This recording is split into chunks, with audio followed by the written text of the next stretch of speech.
Welcome to our channel. இந்த வீடியோவில் TNPSC group 2 exam prelims clear பண்ணவங்களோட லிஸ்ட் கொடுத்துருக்காங்க. இன்றைக்கி வந்து அப்டேட் அதை பற்றி தான் பார்க்க போகிறோம். அது எப்படி செக் பண்ணுறது ரிசல்ட் அப்படிங்கிறத நான் உங்களுக்கு சொல்கிறேன்.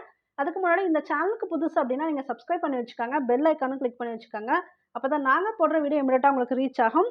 ஓகே, இப்போ எப்படி ரிசல்ட் பார்க்கலான்னு சொல்லிடுறேன். கூகுளில் போய்ட்டு டிஎன்பிஎஸ்சி அப்படின்னு டைப் பண்ணுங்கள். டைப் பண்ணதும் இந்த ஃபஸ்ட்டு வெப்சைட்டே வருது பார்த்தீங்களா, அதை கிளிக் பண்ணுங்கள். இங்கே கொடுத்துருக்காங்க பாருங்கள், ஒருங்கிணைந்த குடிமை பணிகள் தேர்வு 2 தொகுதி 2 மற்றும் 2A பணிகள் முதல்நிலை தேர்வு முடிவுகள் வெளியிடப்பட்டுள்ளன. எக்ஸாம் டேட் பார்த்தீங்கன்னா 14/9/2024. ரிசல்ட் பார்க்கணும் அப்படின்னா ஜஸ்ட் இதை கிளிக் பண்ணுங்கள். Click here to view the result. அங்கே என்ன கேப்சா கொடுத்துருக்காங்களோ உங்களுக்கு வந்ததை கரெக்டாக இங்கே வந்து டைப் பண்ணுங்கள்.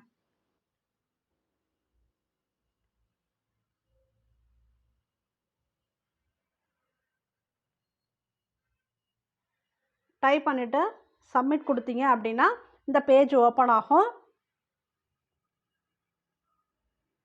இதில் போய்ட்டு நீங்கள் பார்த்துக்கலாம்.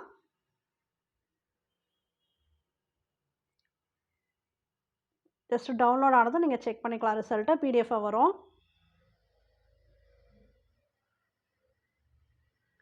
The candidates whose register number is mentioned below have been provisionally admitted to main written examination. அதாவது இந்த கீழே கொடுத்துருக்கக்கூடிய அந்த லிஸ்ட்லாம் இருக்கு இல்லையா, ரெஜிஸ்டர் நம்பர் லிஸ்ட், இவங்கெல்லாம் provisionally selected for main return examination கொடுத்துருக்காங்க.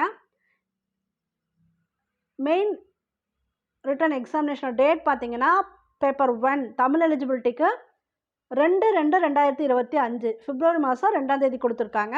பேப்பர் 2 பார்த்தீங்கன்னா ஜென்ரல் ஸ்டடீஸ் உரியது 23/2/2025 பிப்ரவரி 23ஆம் தேதி வருது. ஸோ இது எல்லாமே டெஸ்கிரிப்டிவ் டைப் தான். நீங்கள் என்ன பண்ணணும் அப்படின்னு பார்த்தீங்கன்னா 150 rupees பே பண்ணணும். The candidates who have been admitted provisionally to the main written examination directed to pay ₹150. இதுக்கு என்ன டேட் கொடுத்துருக்காங்கன்னா 14/12/2024லேருந்து 18/12/2024 நீங்கள் பே பண்ணணும். பே பண்ணால் தான் நீங்கள் போய் மெயின் எக்ஸாம் எழுத முடியும். அதுவும் பார்த்துக்காங்க.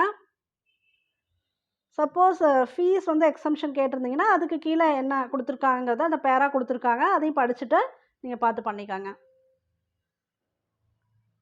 இதில் வந்து லிஸ்ட்டு நிறைய கொடுத்துருக்காங்க. நீங்கள் ஃபஸ்ட் லிஸ்ட் மட்டும் செக் பண்ணிட்டு போக வேணாம். ஃபஸ்ட் லிஸ்ட் இருக்குது, செகண்ட், தேர்ட், 4 4 லிஸ்ட் இருக்குது. ஃபஸ்ட் லிஸ்ட் பார்த்தீங்கன்னா the candidates mention list 1 below are eligible for all the post including the post prescribing specific educational technical qualification. எல்லா போஸ்ட்டுக்கும் இருக்கிறது லிஸ்ட் 1. ஸ்பெசிஃபிக்காக சில போஸ்ட்டுக்கு உங்களோட சப்ஜெக்ட் தகுந்த மாதிரி போட்டிருப்பீங்க இல்லையா, அந்த லிஸ்ட்லாம் பார்த்தீங்கன்னா 2, 3 and 4 இருக்குது. இதெல்லாமே நீங்கள் வந்து செக் பண்ணிக்கலாம்.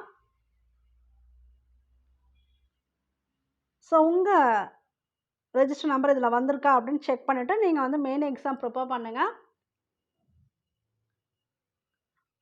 இதில் லிஸ்ட்டு வந்து வரிசையாக கொடுத்துருக்காங்க, செக் பண்ணிக்காங்க. நீங்கள் வெப்சைட்லேயே போய்ட்டு டேரெக்டாக செக் பண்ணிக்கலாம். நான் சொன்ன மாதிரி செக் பண்ணிக்காங்க. டிஎன்பிஎஸ்சின்னு டைப் பண்ணாலே உள்ளே போய்டும். லாஸ்ட்டாக சில இன்ஸ்ட்ரக்ஷன்ஸ் கொடுத்துருக்காங்க. இண்டிவிஜுவல் கம்யூனிகேஷன்லாம் அனுப்ப மாட்டாங்க. நீங்கள் இதில் தான் வந்து உங்களோட நம்பர் இருக்கா அப்படிங்கிறத செக் பண்ணிக்கணும். அது மாதிரி உங்கள் கமிஷன் வெப்சைட்டை தான் நீங்கள் அடிக்கடி வாட்ச் பண்ணணும் அப்படின்னு சொல்லியிருக்காங்க.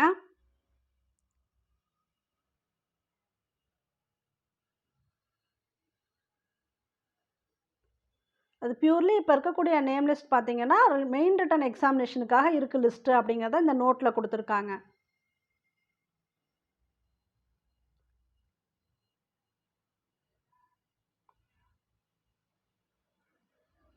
இது எல்லாமே என்ன கொடுத்துருக்காங்க அப்படிங்கிறத ரீட் பண்ணிக்காங்க.